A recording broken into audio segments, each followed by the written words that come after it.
Almost That was, thrown overboard. well, They had 107 went over, including the admiral, the captain. There were two captains. One was, he was on the after control. He was killed the day before. We saw a group, I think it was 12 torpedo bombers heading for us. I don't know where they came from. And this was in the area, what we call the Solomon Islands. And we were ready, because that was our function, anti-aircraft. During the battle, we had no function at all, because you don't use 1.1s against 14-inch batteries.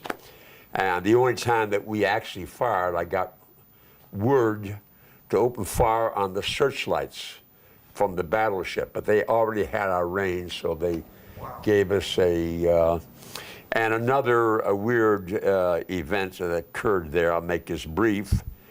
There was a, from where we were above the navigation bridge, which was wiped out completely, all but one officer, the captain, Captain Casey Young, Admiral Callahan, and all the flag officers, including the Marine orderly, were wiped out. I saw from above where we were, because I was up on a platform, a tin can, they call destroyers a tin can, coming in, and above us, I didn't like it because it's complete dark, and there you are on a platform, then all of a sudden the lights go on, these are recognition lights. And the tin can destroyer replied, I forget what our color was, green, yellow, blue or something. They replied with red, white, and blue, our colors, hoping to, that was it.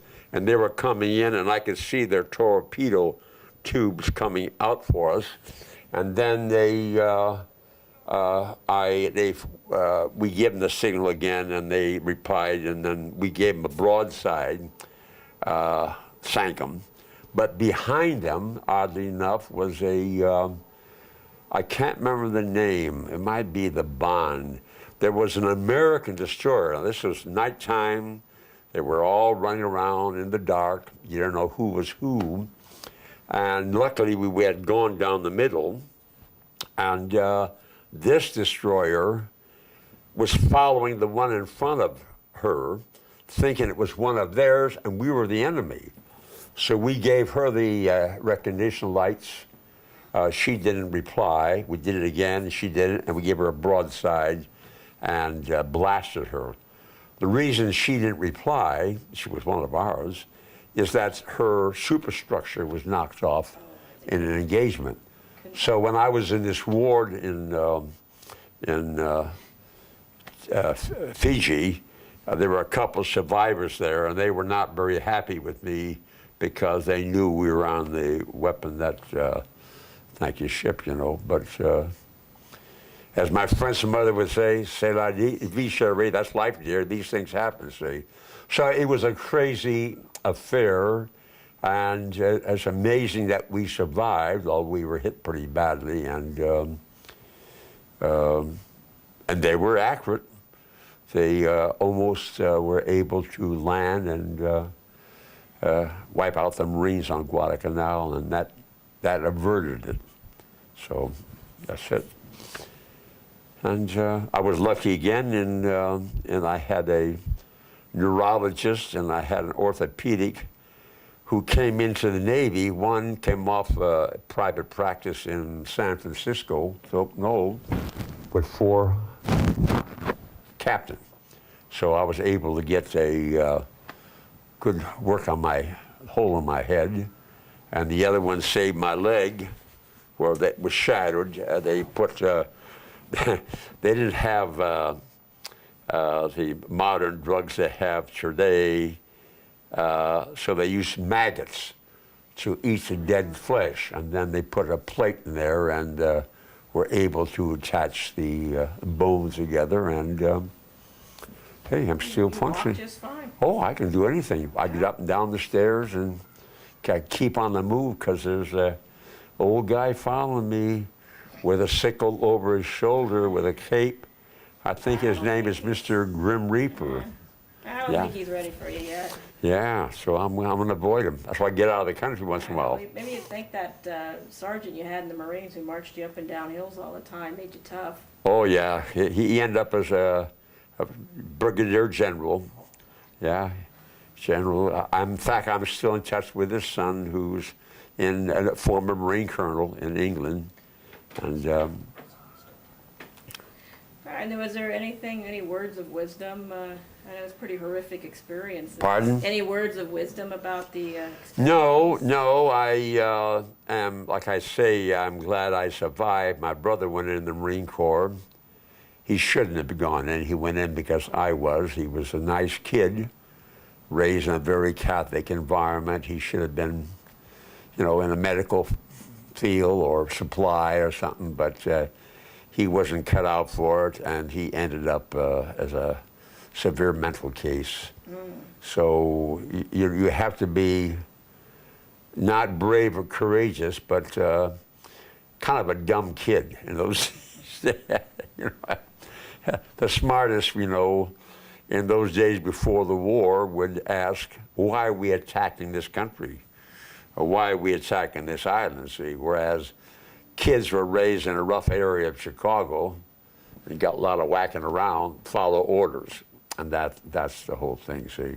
I'm grateful to the Catholic nuns and brothers who gave me better training than the Marine Corps. After they whacked you, got down on your knees and prayed for forgiveness, see. Well, I guess after you survive them, you can survive anything. Oh, yeah. Well, you have to, and then genes. Yes. Genes are a factor,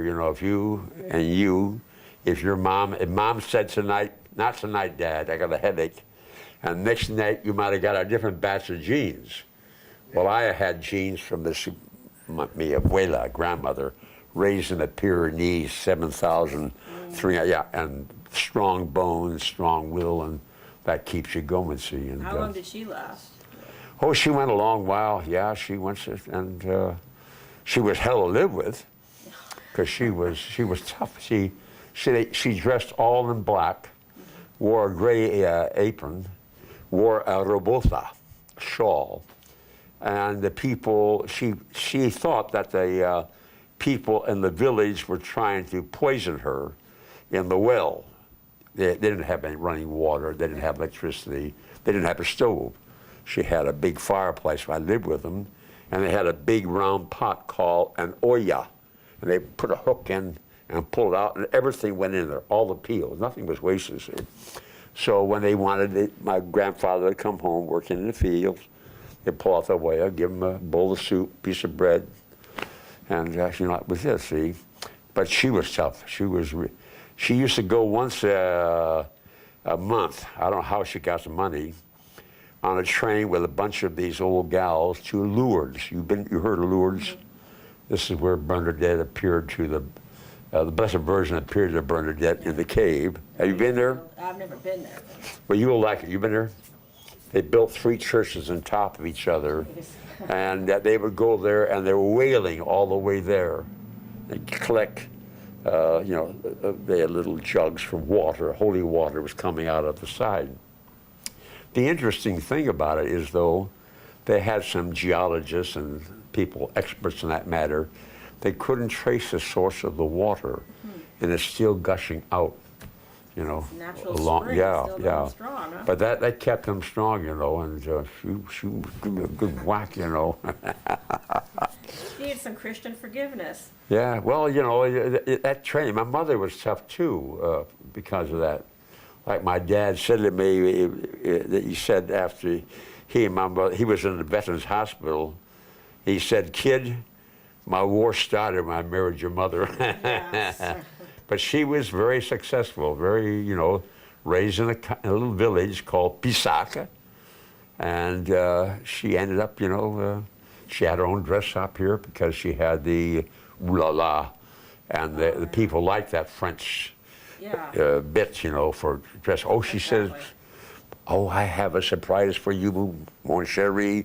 I saw this dress in the warehouse. I would not sell it except to you, and it's made for you, and all that kind of stuff. See, I said, Mom, she shut up. Will you? Yeah. So you guys coming over to Europe?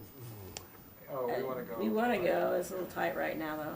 Well, if you go, you got a place to flock while they're still alive. We got 2 beds. Like I say, you get around on the cheap. That's how I get around. Yes. And there's everything there. I lived in a town when I was working in a school, and I owned a house that was built in 1554, 13 years before William Shakespeare. Wow. It's one of the 4 listed buildings. That house is on a hill where there's, the English call trucks lorries, and going back and forth, no foundation, not a crack in the building, 2 stories. That's Still there. amazing, yeah. But the whole area is full of that shit. Yeah, yeah, you're right. But the whole region, there's so much to see very and do. historic, yeah. We went aboard 2 years ago. They made an exact replica of the Dreadnought, which sailed for the New World, I think, 14 years before the Mayflower. You can't believe it. 1 deck, no shelter topside, 1 deck below, 4 feet. You had to crawl around your hands and knees. That's where they kept the cargo, Yeah. wasn't it? Not much water, because water Yeah. became contaminated, but loaded with gin, rum, and beer. Now, here are these guys working in the field. They know it's going to be their destiny until they drop dead. Here's an opportunity to sail for the Weber. They had no idea. That's how they got aboard. So most of the early settlers were people that, wanted to escape. Like my grandparents came from Ireland. They had to get out of Ireland. They were like slaves. And they came over to this country and stole land from the Indians. And For homestead. yeah, they stole land from the Indians. Yeah. And, Was it before or after the potato famine? huh? The potato famine drive them over here? Well, that